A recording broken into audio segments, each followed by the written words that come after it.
back playing Minecraft. I am no longer in the old realm.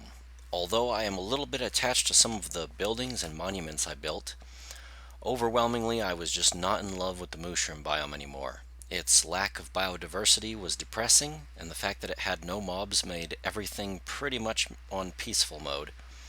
And it was just too easy to survive there, so I couldn't stand it any longer. And upon finding my first bit of netherite, I just stopped recording and quit Minecraft for a long time. I'm back to playing Minecraft, and this is a new realm world I've restarted, and this time we're going to do things a little differently. Let's start this new Minecraft adventure by chopping down a tree. So, anytime I start a new world, including a realm world or a strictly private world or whatever, I always spend the first couple of days over by the spawn location, no matter how bad or good a spawn it might be. I do this kind of like a Skyblocks adventure, just see what I can do right next to spawn without any exploring, any help from chests, and usually it's quite fun to see what you can do. This island has given me quite a bit of a challenge as there's not very much grass, I don't see any surface iron, it appears to all be copper, and it would seem I'm pretty strapped for resources, so let's see what we can do with it. After making my first crafting table, I of course set off to make my first wooden pickaxe. I then start mining stone and move straight on to stone pickaxes for a direct upgrade. I actually do this before the upgrade bar can even go down, which isn't really interesting, but if you're a speedrunner, I imagine that would be one of your first goals, is to start trying to earn achievements to the point where they stack up on each other on your hood. I carve out the location of my front door. I'm not going to be sleeping tonight after all because I do not see any sheep around.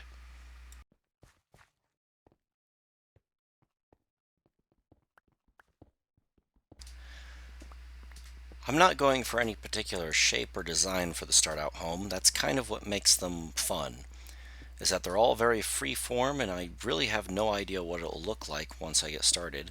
I only know what it'll look like when I'm finished and can view it myself.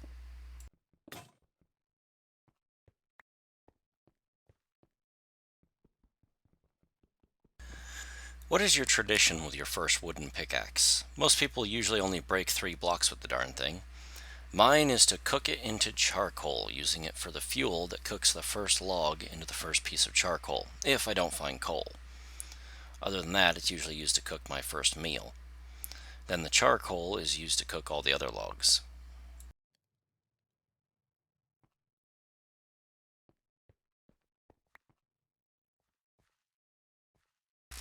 Back in the old days of Minecraft, I would always start out by making torches as my source of light. Now I've switched to campfires. They may be more expensive, but they will always last in a single location and cook your food for free. You'll no longer have to feed in saplings, sticks, or extra planks of wood. All those materials can now be used for other things that are more important. So the campfire is an obvious choice, and since they stack up to 64 the same way torches do, I see no reason not to carry around a bunch of them. Torches will only be used as a more compact alternative.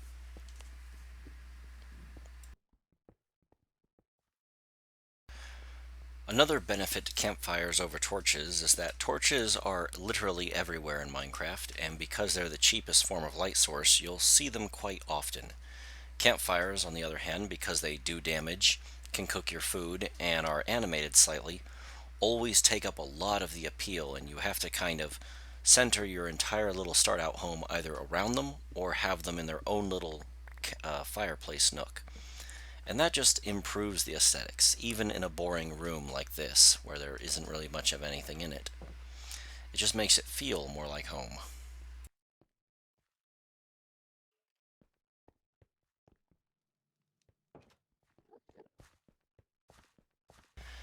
It is now day 2, and I have a thirst for creeper blood. Come to me. Do creepers bleed? I think they're plants, right? So they wouldn't bleed blood. They would bleed photosynthesizing something rather. I don't really know. Either way, I got the monster hunting achievement from killing a creeper, and I also took out a skeleton, but there's no achievement for that, so.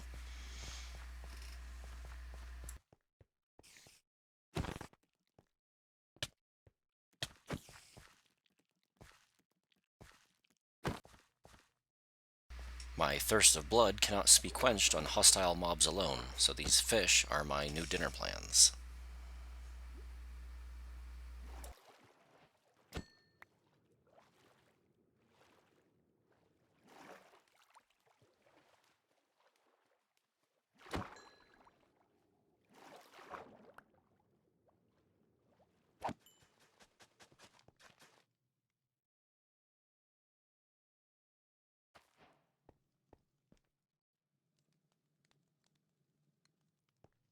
As I was getting an achievement for farming, I decided that since farming is a rather slow and monotonous thing, it would be my criteria for when I was done here at the little start out base that I plan on abandoning anyway. I figure I'll build up a couple loaves of bread.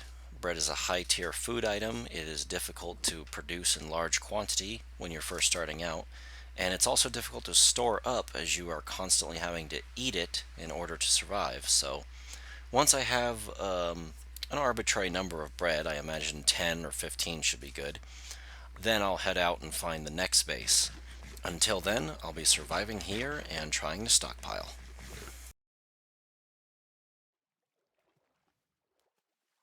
I went out during the night in the hopes of killing some zombies and getting something interesting. I was really praying for a carrot or a potato.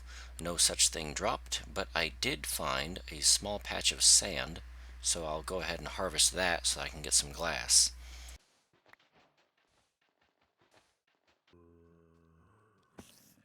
While I was waiting for the glass to melt down, some zombies paid me a visit. Unfortunately, they neither gave me their shoes nor did they give me any produce, such as carrots or potatoes. So, the rotten flesh it'll be for now.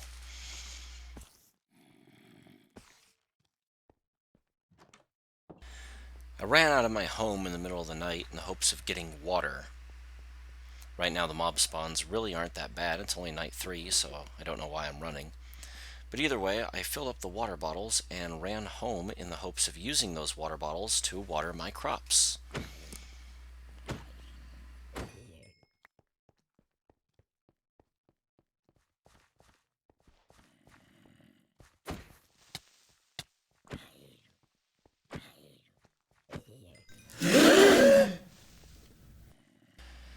Needless to say, I did not want to lose that single iron ingot, as I didn't know when I'd be getting any more iron.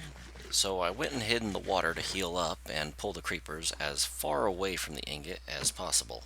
I can always pick it back up later, even if a zombie grabs it. I did stop to take on this zombie with a shovel, however. I was really hoping he'd drop it, but he didn't, especially because he was blown up by a creeper.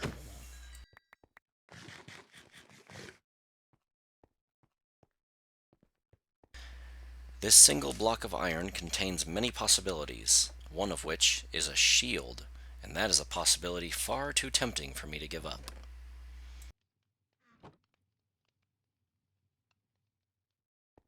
I'm glad I got that iron, otherwise walking out in the middle of the night would have been a pointless waste of food, because it turns out you can't use water bottles to water your crops, which is weird, because I would figure that would be what they are for.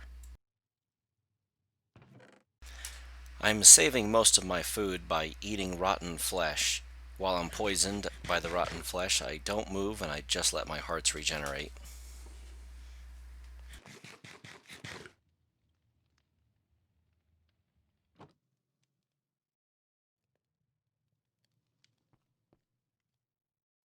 Because of the type of wood I use to make the door, I'll have to put in some windows. Glass blocks will be a good way to stop those pesky baby zombies from getting in.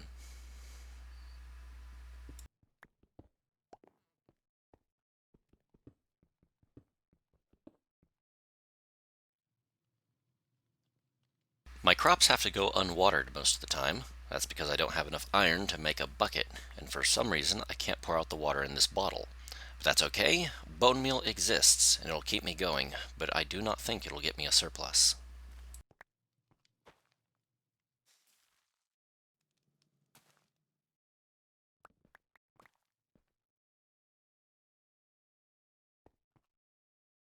I dug up all the surface copper in the hopes of finding iron. Sadly, I found none.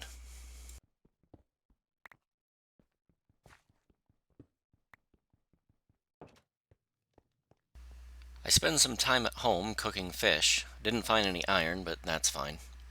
I think if there was any one block I could send back to Minecraft Alpha, so we could start over and have it from the beginning, it would definitely be a campfire.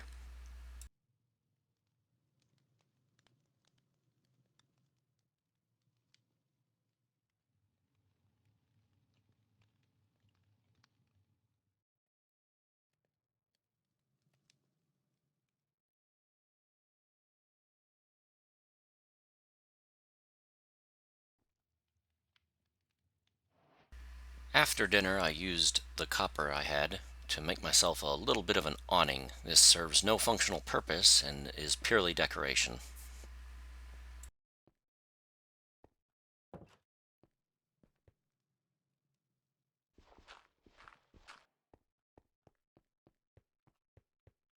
There's so much exposed stone on these various little islands that I'm going to explore them. One of them has got to have some surface iron. If not, I'll be digging a mine, and that'll only be more time here at spawn.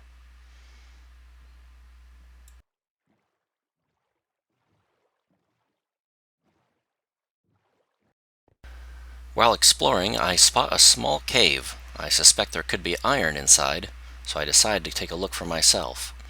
Unfortunately, this turned out to be a mistake. If this were a hardcore world, the video would have to end here.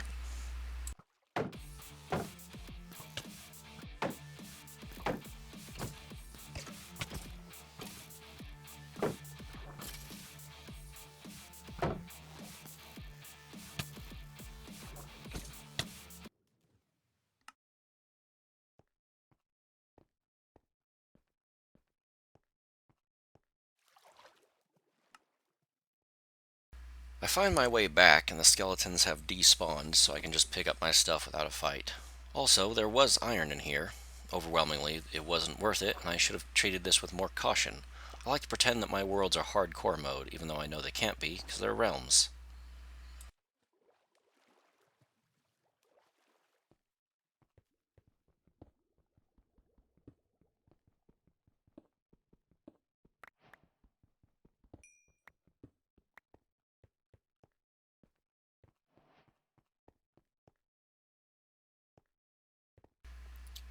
I find some more iron outside, enough for a sword and a bucket, which I am thankful for.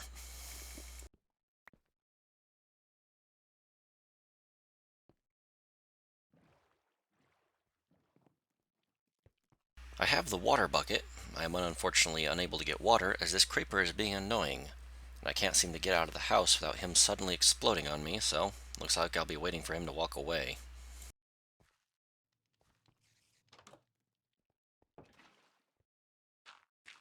The sugarcane farm was made in the attempt of making bone meal more accessible. Of course, it's very small and doesn't produce very much.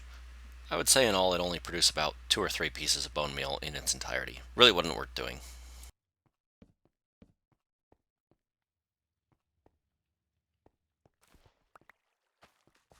To incentivize not dying, I plan on placing some of my personal items inside of a chest underground. This will be my tomb.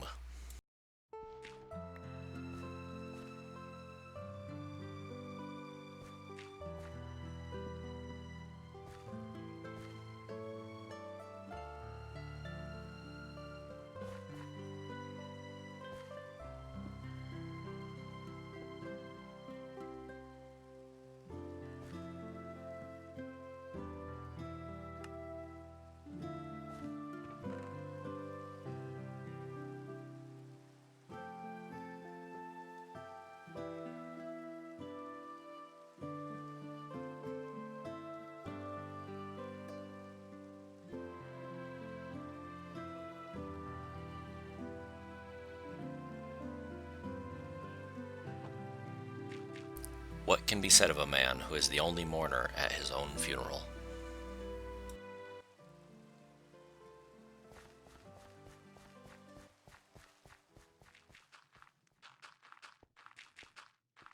After that, I decided to make some mud. I have no idea what I'll do with it or why I need it, but I have a bottle and that can make mud, so why not?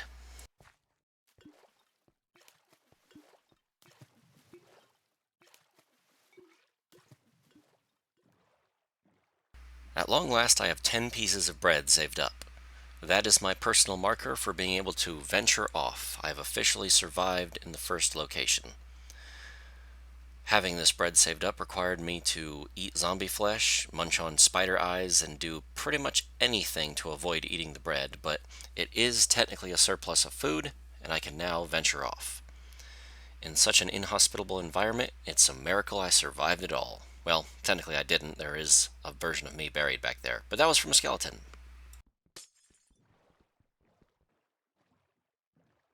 As I venture around, I see some of these underwater sunken buildings, and I decide to loot their chests for some good loot. Here's a bit of a pro tip if you decide to do this. Don't punch the drowned.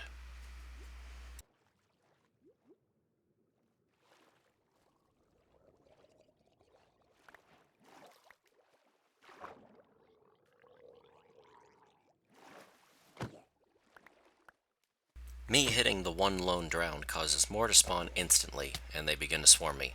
I die here, and I'm not really certain how.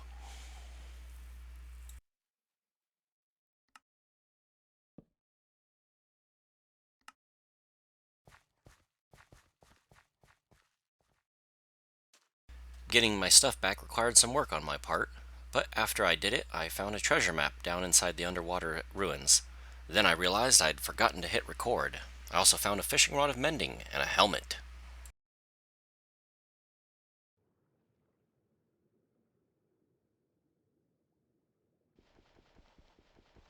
Using the map, I find the exact location where the treasure is buried. Yes.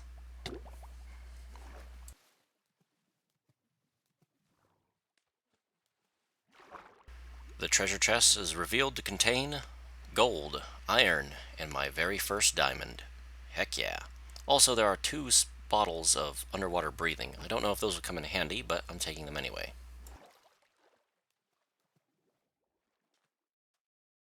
When I hit some land that seems rather impassable, I decide to continue on my same direction. I abandon my boat and some of my items with it, and continue on foot.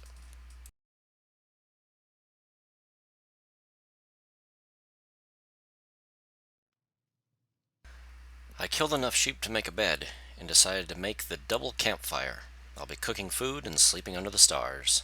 This will actually be the first time I've slept in this world, and I'm looking forward to not having to deal with the mobs during the night.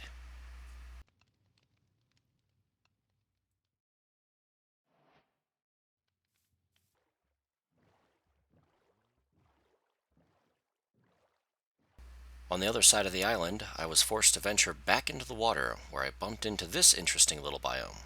It has foxes and sweet berries. I actually like sweet berries as a food source so much, I went back and collected some.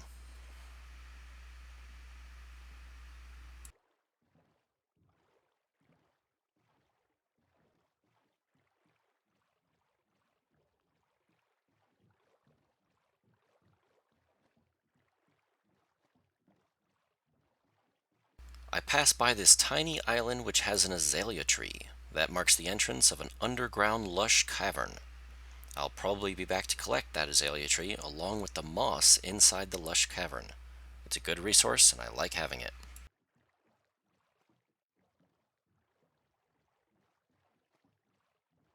After many chunks of travel, I've at long last come to my very first village. I think this, or at least somewhere near this, will be my new home.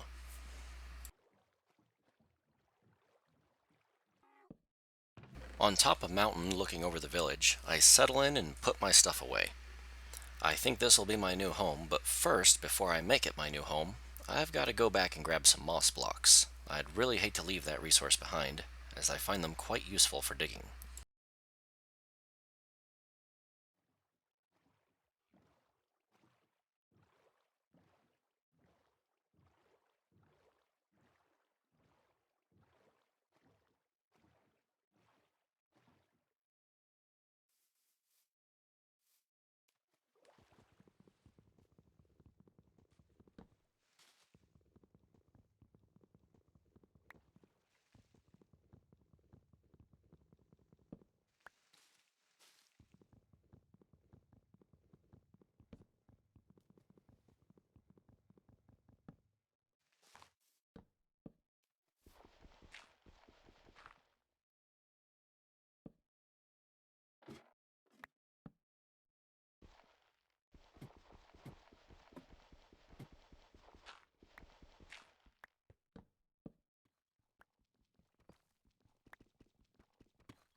I'll never get over the amazing feeling of bursting into a lush cavern.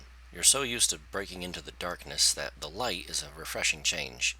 I find glowberries, moss, and iron down here, all of which are very welcome.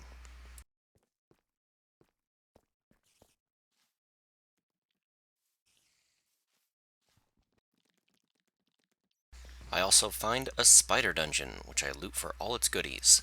I never bother to actually enter a spider dungeon. I just poke holes through it and loot the chests without actually going inside.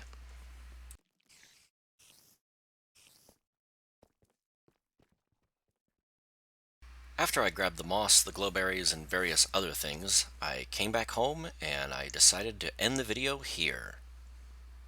Before we part ways, this would typically be the portion in which I ask you to like, comment, subscribe, and all that stuff, but instead, I'll end it with a quick PSA. I don't believe the internet is for children. Although children are expected to be on it, I understand that. I do not believe they should be on it without parents' supervision, so be sure to talk to your parents about what you should and should not be watching online. Be vigilant, there are some dark forces out there. And for now, I'm going to be saying, bye bye!